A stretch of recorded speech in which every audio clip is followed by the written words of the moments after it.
कर्जत तालुक्यात आदिवासी भाग असलेल्या खांडस आणि नांदगाव येथील जिल्हा परिषद शाळेत शिकणाऱ्या आदिवासी मुलांना शैक्षणिक साहित्याचे वाटप करण्यात आले।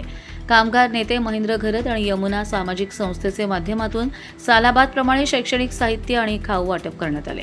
पनवेल तालुक्यातील शेलघर येथे यमुना सामाजिक शैक्षणिक संस्थेतर्फे कर्जतच्या विद्यार्थ्यांना दप्तर छत्रीचे वाटप कार्यक्रमाचे आयोजन काठेवाडी येथे करण्यात आले होते।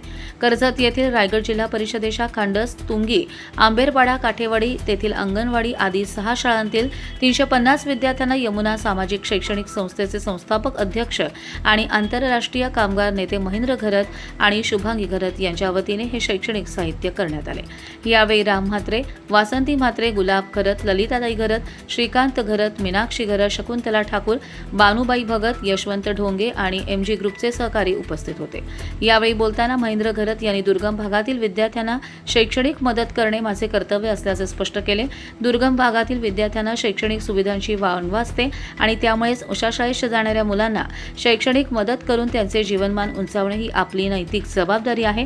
त्यामुळे दप्तर, छत्री यांसारख्या प्राथमिक सुविधा देण्याचा गेली 15 वर्ष सातत्याने ते प्रयत्न करत आहेत। या सामाजिक बांधिलकीमधूनच कर्जत तालुक्याशी आपले वेगळे नाते आहे असे आंतरराष्ट्रीय कामगार नेते महेंद्र घरत यांनी स्पष्ट केले। यावेळी कर्जतच्या दुर्गम भागातील विद्यार्थ्यांना शिकवणाऱ्या शिक्षकांनी ही भावना व्यक्त केल्या। कर्जत लाईव्हसाठी रामदास माळी, कशेळे।